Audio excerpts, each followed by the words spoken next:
Assalamualaikum warahmatullahi wabarakatuh. Selamat malam semuanya.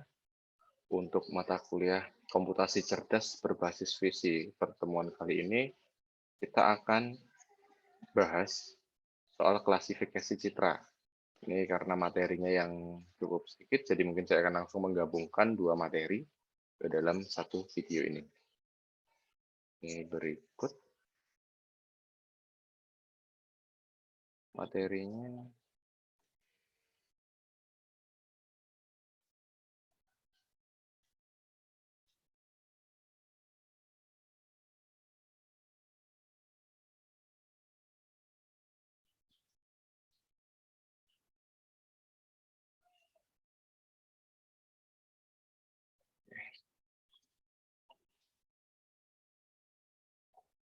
Yang pertama ya, untuk klasifikasi citra pendahuluannya.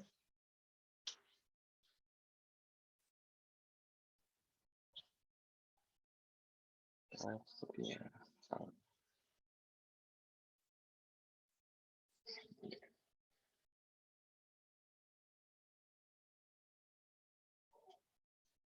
Ya, klasifikasi citra. Kemudian ini untuk capaian pembelajarannya. Yang pertama ini ya mahasiswa memahami konsep dari klasifikasi citra. Kemudian mahasiswa memahami faktor-faktor yang mempengaruhi hasil klasifikasi citra. Kemudian memahami langkah-langkah dalam melakukan klasifikasi citra. Dan yang terakhir, mahasiswa menyusun model klasifikasi citra sebagai bagian dari proyek akhir. Nah, untuk klasifikasi citra ini merupakan pekerjaan untuk menetapkan label sebuah citra input dari sebuah himpunan kategori yang tetap. Misalkan pada gambar berikut, ini merupakan model klasifikasi gambar yang mengambil satu gambar dan menetapkan probabilitas bahwa gambar tersebut termasuk dalam 4 label. Itu apakah kucing, anjing, topi, atau sebuah muk. Di sini ada sebuah, ini contohnya ada citra yang dilihat komputer, ini hanya angka-angka pixel, gray levelnya. Dan ketika dilakukan klasifikasi citra, komputer itu mengenali dia 80% sebagai kucing, 15% sebagai anjing, 3%-nya topi, 2%-nya muk. Nah, kemudian untuk tantangan permasalahan, yaitu yang pertama dari sudut pandang, yang kedua ini iluminasi atau pencahayaan, kemudian deformasi atau perubahan bentuk, ini ada occlusion atau penyumbatan, ini berarti ada sesuatu yang ingin kita lihat, tetapi tidak bisa karena beberapa properti pengaturan sensor kita atau beberapa peristiwa. Ini contohnya ada ekor kucing ya. Kita melihat kucing tapi hanya ekornya saja. Seperti itu. Dan ada yang dinamakan clutter, ini atau berantakan. Ini berarti ada banyak objek dalam gambar dan sulit bagi pengamat untuk memfokuskan pikiran mereka pada objek tertentu. Contohnya ya, jadi antara objek kucing dan yang di sekitarnya ini warnanya hampir mirip. Yang disebut dengan clutter. Dan ada juga yang intra-class variation. Di sini kelas-kelas yang diminati seringkali bisa relatif luas. Ada banyak jenis objek yang berbeda, dan masing-masing ini dengan penampilannya sendiri. Ini contohnya kucing ya masih, tapi ini bervariasi warnanya, yang disebut intra-class variation. Kemudian untuk pendekatan berbasis data, ini mengembangkan algoritma pembelajaran yang melihat contoh-contoh dari setiap kelas dan belajar tentang penampilan visual dari masing-masing kelas. Langkah-langkahnya, yang pertama mengumpulkan gambar-gambar dari setiap kelas, kemudian mengumpulkan metode mesin pembelajaran untuk melatih sebuah pengklasifikasi citra, kemudian menguji atau mengevaluasi dengan gambar lain sebagai data tesnya. Ini yang disebut proses training. Ini sebagai training image ya, atau image yang akan kita gunakan sebagai data training. Kemudian dari image-image ini, kita lakukan ekstraksi feature. Kemudian dari training label, dari hasil training itu kita labeli masing-masing citra. Umpamanya ini ada Gambar anjing ya kita labeli sebagai anjing, manusia sebagai manusia, dan lainnya. Kemudian akan terbentuk sebuah model yang disebut classifier. Nah, kemudian pada saat testing kita masukkan sebuah gambar image test ya atau citra uji, kita ekstraksi fiturnya, kemudian menggunakan classifier yang sudah kita dapat dari proses training tadi, maka kita akan dapat ini hasilnya, label yang diprediksi oleh classifier tadi. Seperti itu. Untuk classifier yang sendiri, ini ada beberapa contohnya. Ini ada NN atau Nearest Neighbor, ada KNN, ada Linear Classifier, ada Neural Network, dan CNN atau Convolution Neural Network. Iya. Untuk materi 19 selesai.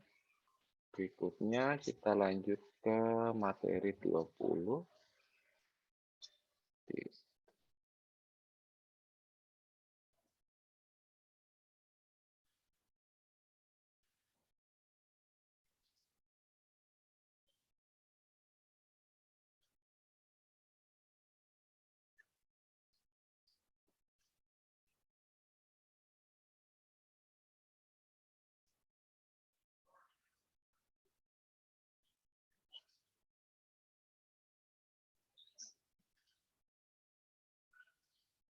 Untuk materi ke-20 ini kita akan bahas tentang klasifikasi citra.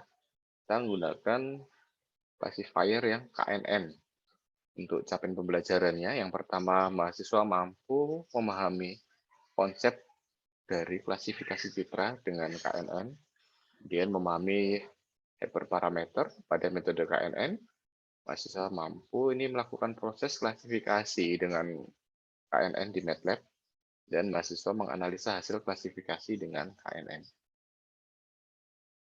Nah, KNN sendiri ini merupakan algoritma sederhana yang menyimpan semua data training yang tersedia dan mengklasifikasikan data baru berdasarkan ukuran kesamaan. Di sini kita menggunakan fungsi jarak. KNN ini telah digunakan dalam estimasi statistik dan pengenalan pola sejak tahun 70-an. Nah, untuk ide dasar dari NN classifier sendiri, ini contohnya ada sebuah atau sekumpulan training image dan ada sebuah test image. Kemudian komputer atau classifier-nya ini menghitung jarak dari test image ke tiap-tiap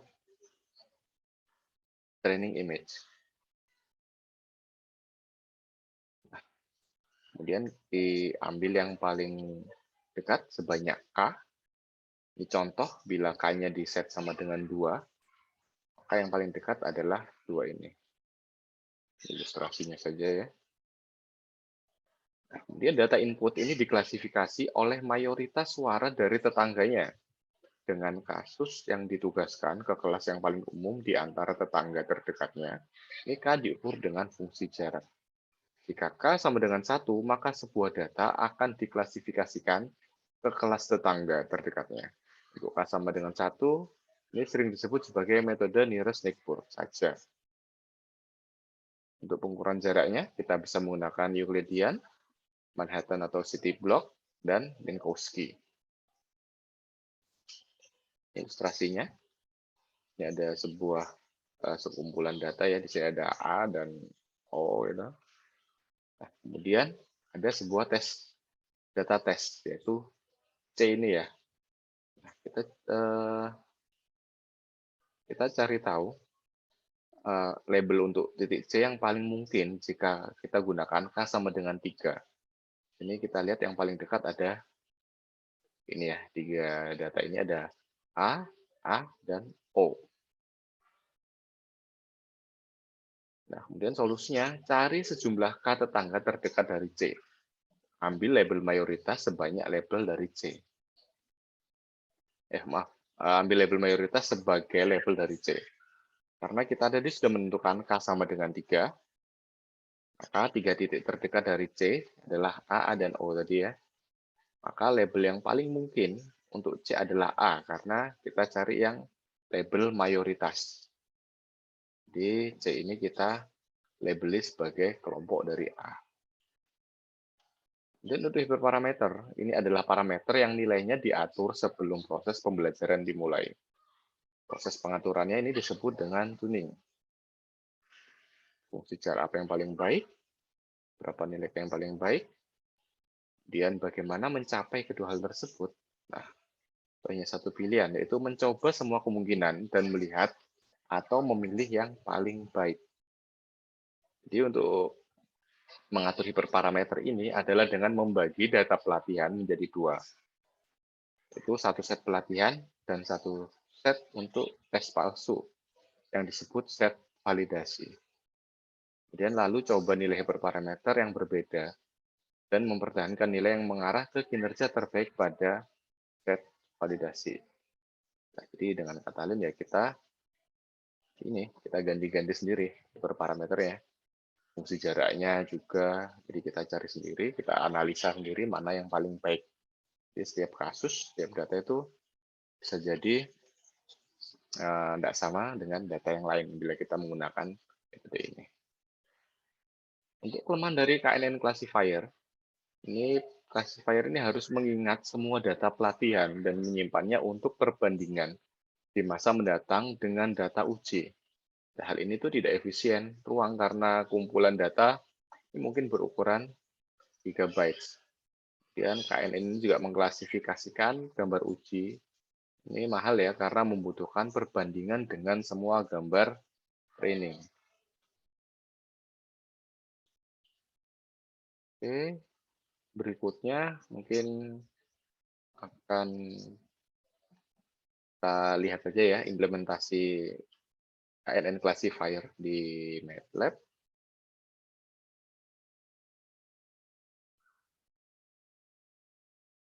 Nah, ini yang akan kita klasifikasikan yaitu gambar color chips ya.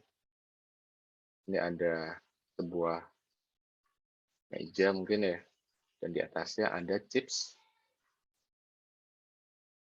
5 warna, ada merah, kuning, hijau, biru, dan orange. Dan di atasnya juga ada sebuah ballpoint berwarna hitam. Ini untuk fungsinya, di sini kita ambil gambarnya di sini.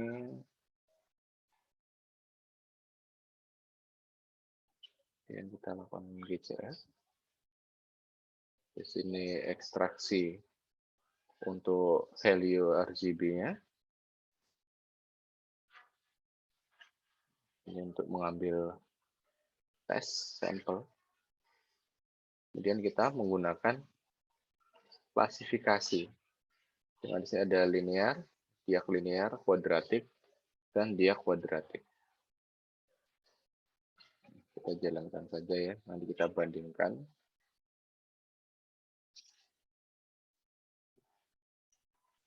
Kita pilih color chip.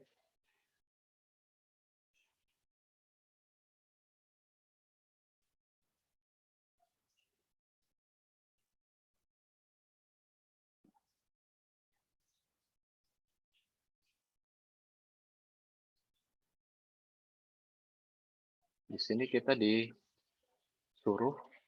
diminta untuk memasukkan jumlah kelas, jumlah K-nya. Kita anggap ada 7 ya, ada 5 warna chips, 1 ballpoint, dan 1 background-nya ini. Kita coba 7. Nah, ini kelas yang pertama, kita kasih nama background. Yang kedua hitam, merah,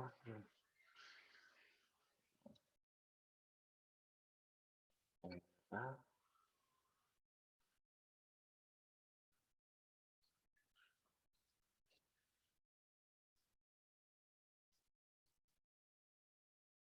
kuning,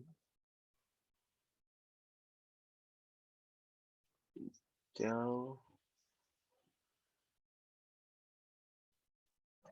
biru, dan orange. Ya, kita udah tentukan 7 kelasnya. Oke. Nah, di sini kita diminta untuk mengambil sampel untuk warna yang pertama, untuk warna background. Kita besarkan saja. Ini untuk background-nya kita ambil sampling aja ya. Ini untuk mengambil pixel-pixel yang kita pilih melalui garis yang kita buat ini. Background. Oke, kemudian kita disuruh memilih untuk yang warna hitam. Ini kita pilih hitamnya.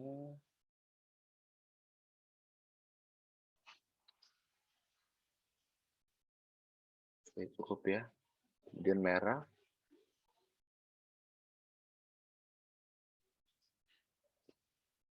Dia akan sampling nanti. Oke, di sebelah kiri sini bisa kita lihat ya, yang background hitam sama merah seperti ini untuk nilai main dari masing-masing RGB-nya. Dan yang keempat kita pilih yang warna kuning.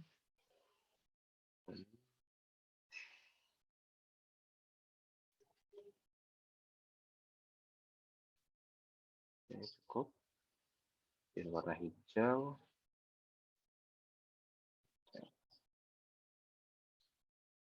Ini acak aja ya, enggak harus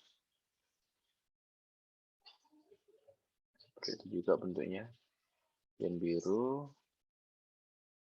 warna biru.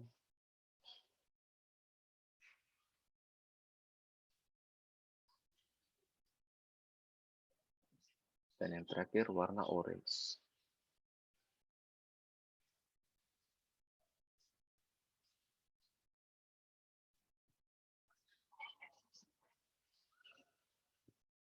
Selesai ini training dan klasifikasi.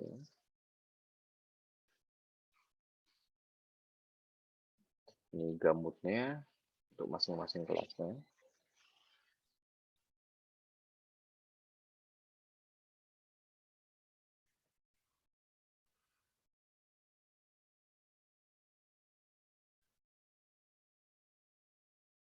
Kita lihat hasilnya. Ini ya. Di sini untuk gambar originalnya, yang kiri atas ini ya.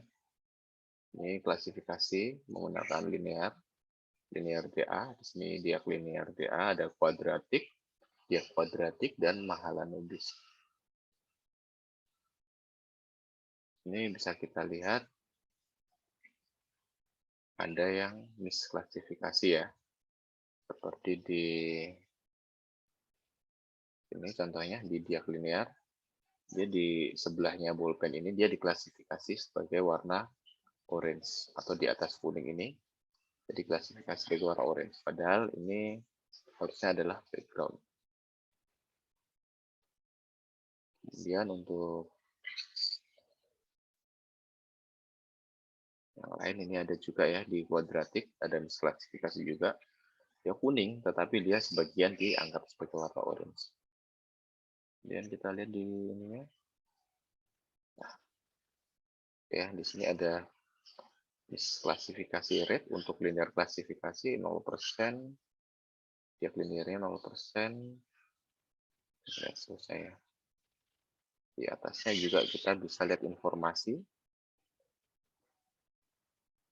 Ini yang kita sampling masing-masing warnanya itu tadi ya. Ini hasilnya. Oke. Untuk kuliah klasifikasi citra kali ini, mungkin saya rasa cukup sampai di sini ya. Bila ada pertanyaan, silahkan sampaikan saja. Dan untuk source code-nya, bisa kalian lihat di bagian deskripsi pada video ini.